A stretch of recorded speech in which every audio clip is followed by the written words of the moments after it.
In this video, I will first provide a brief introduction into the Conventional Gait Model 2, or CGM2, and how its implementation into Nexus 2 has slightly changed in 2.9. I will then discuss the different options available when setting up your pipelines for processing. I will finish with a walkthrough on how to fully process both a calibration and dynamic trial for one of the models. In an earlier video, we had introduced the background to CGM2 and how you could set up your Python environment to run these models in Nexus 2.7 or 2.8. A link to this video is available below in the description. In Nexus 2.9, the implementation of the CGM2 models has been made easier as they are now native to Nexus. This means that a separate installer is not necessary and users will not need to worry about correctly setting up their Python environment. Users can simply install Nexus 2.9 from the website and will have access to all CGM2 models. Please remember, these models were written in Python by Dr. Fabien Leboeuf from Salford University. Information on these models, as well as support, can be found at pycgm2.github.io. Within Nexus 2.9, users will notice that all CGM2 labeling templates, or VSTs, have been set to default templates, and that all of the custom pipelines running Python operations have been replaced by CGM2 operations available under data processing. These three new operations are CGM2 calibration, which we would use for all static calibration trials, CGM2 functional calibration, which should be used for the knee calibration model, and CGM2 fitting, which will be used in all dynamic trials. Just as a general note about these pipelines, you'll see that CGM2 calibration and CGM2 fitting both have their properties in sections. This allows a user to pick settings that apply specifically for the model they are using. As an example, if a user is using CGM 2.1, they can choose from settings belonging to CGM 1.0 Plus and CGM 2.1 Plus. Making changes to the settings within CGM 2.2 Plus will have no effect. As each operation has its own set of properties, I will run through these individually. In CGM2 calibration, there are 4 sections within its properties. The first section lets you specify which model you wish to use by using the drop-down menu next to Model Version. For those with experience processing using the plug-in gait model, the next section, 1.0 Plus, will look familiar with properties such as marker diameter and the ability to designate whether the feet or head are flat during the static trial. These are joined by a couple more parameters. The suffix field allows a user to append characters to the model outputs. This is especially useful if you are comparing the model outputs of multiple models which have the same output name. The reset MP property allows a user to clear optional parameters such as interaces distance and recompute. In the next section, for CGM 2.1 Plus, there are only 2 properties, whether to force the left hip joint center or the right hip joint center. If you recall, CGM 2.1 uses a different hip joint center calculation than CGM 1. Thus, these properties allow a user to override the hip joint center calculated by CGM 2 and specify their own hip joint center, whether that be the one used within CGM 1 or using some other functional method such as score. In the last section, CGM 2.2 Plus, a user can designate whether to disable inverse kinematics. Disabling this property will use direct pose estimation to calculate segment orientations instead of the IK model. CGM2 functional calibration should only be used when running the CGM 2.6, which is the knee calibration model.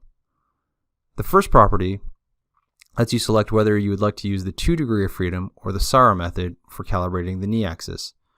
References for both of these methods are shown below.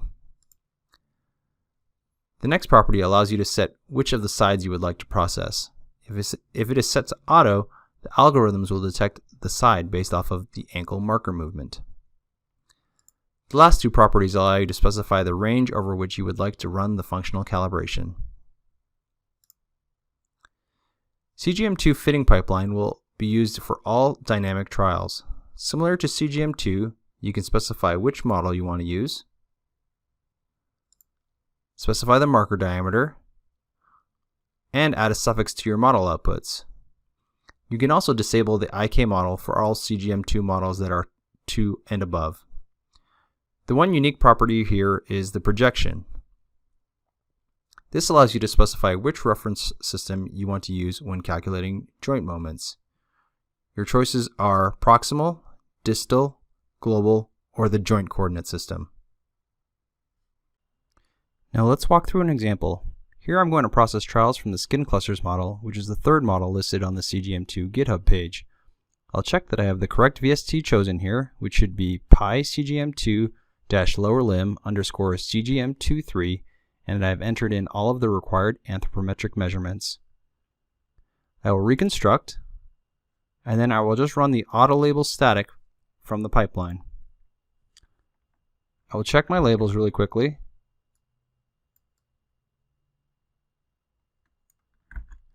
Before running the last two operations within this pipeline.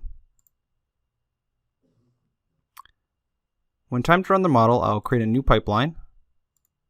I'll add in CGM2 calibration. I'll specify the correct model, CGM23.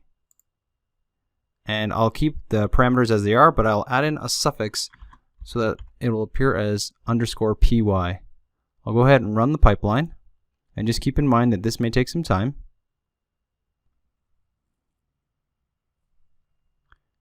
When complete, you can see that I have calculated model outputs and that all the model outputs appear with the _py. If I want to go ahead and run the plugin gate static now just for comparison purposes, I can do so, and you can see that I'll have model outputs for both. I'm going to go ahead and save the trial and then process the dynamic trial. In the dynamic trial, I've already reconstructed, labeled, cropped, and gap filled to eliminate all gaps as shown here in the Data Quality tab. I've already selected CGM2 fitting and will specify the model below. So that would be CGM23. Similar to the calibration trial, I will add in a suffix, _py, and then I will go ahead and run the model.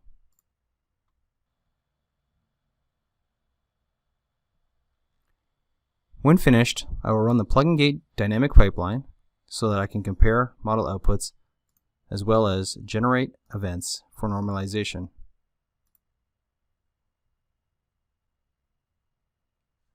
I can then verify that my model outputs have been calculated and actually plot them against each other.